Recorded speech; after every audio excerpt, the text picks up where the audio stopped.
This is Ground Zero, Wuhan, central China's most populous city with about 11 million residents, a transportation hub filled with outdoor markets. In mid-December, some shop owners in one of those markets came down with fevers, fatigue, dry coughs. A 61-year-old man checked into hospital when his cough got worse. By the end of December, doctors were concerned they were dealing with a SARS-like virus. That market was shut down on New Year's Day. And a week later, authorities confirmed the first known death from this outbreak. A coronavirus usually circulates among animals, most often bats and snakes. Their droppings can contaminate fruits and vegetables eaten by livestock.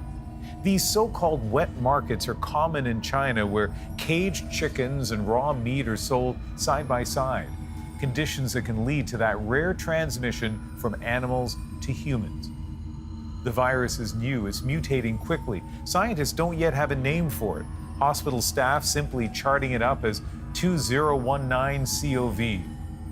The coronavirus has spread to parts of Asia, and now there are confirmed cases in France and the United States. We'll go to some questions. So far, no reported cases in Canada, though health officials say several people are under observation. With the shutdown of Wuhan and the cancellation of Lunar New Year celebrations, the Chinese government is now watching to see if this outbreak can be contained. Well, with new cases emerging every day, there are lots of questions on the minds of many of you, and Dr. Isaac Bogosh is an infectious disease specialist from Toronto's University Health Network. He joins us now, and we're going to try to answer as many of your questions as we can. And Doctor, let's start with this. How contagious is this virus? It's a great question because we still don't actually have the answer to that. We know it's contagious enough that it can be transmitted from person to person, but the question of how easily is it transmitted from person to person still remains unknown.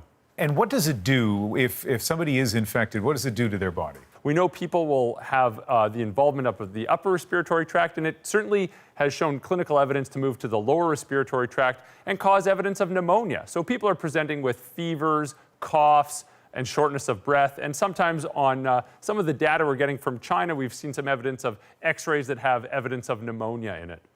So another question people have, how deadly is this virus? Yeah, I think there's still a lot unknown about this virus, and we've heard about some of the deaths associated with it, but what we don't really know is what proportion of people who are infected have a severe illness and end up succumbing to this illness. How likely is it that there are many people, for example, in China, who have this virus or infected by it, but the authorities don't even know about it and they survive? Yeah, that's exactly it. I mean, we certainly are hearing about people who have tested positive. The question is, are those people that tested positive a group of individuals who are just a little bit sicker and they ended up going to seek medical attention? So it's a bit of what we call a selection bias, and we're selecting for a sicker group of people. And what's currently unknown is, are there a larger group of people that might not have been sick enough and might not have had severe enough symptoms to seek medical attention, but still had this infection?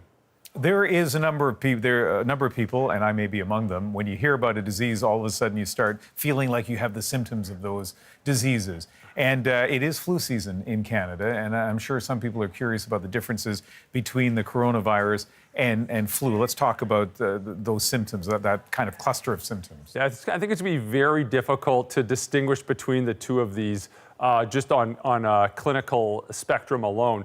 Both of them can cause fever, both of them can cause shortness of breath, both of them can cause a cough. So I think it will be very challenging just to look at clinical behavior and tease this apart.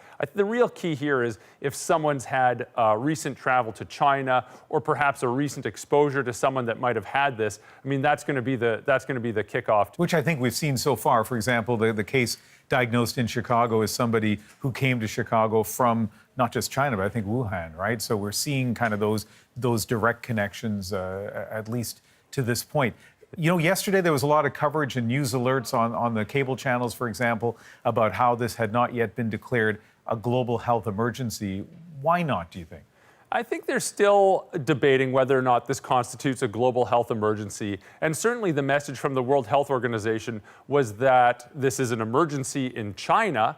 And they also mentioned that, you know, this is a rapidly evolving situation, and they still may declare this a global health emergency in the coming days. But as of yesterday, they didn't feel that there was enough of an international concern to declare this a global health emergency. And, international concern, it's going to take, I think, an international effort to try to deal with this. And so from where you're sitting, is China doing enough? Yeah, it's actually impressive at how transparent China has been and the steps that China has taken to really get this under control. Certainly from the very beginning, it was only about 2 weeks after we heard of the grumblings of this epidemic in Wuhan, where we had Chinese scientists essentially get the genetic sequence of this virus and make it publicly available to the world.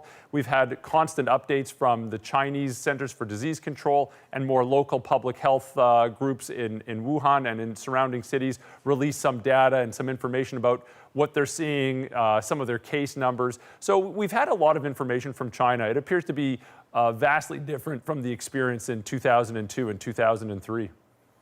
Sure is nice getting your answers to these questions. Thank you very much. Oh, anytime.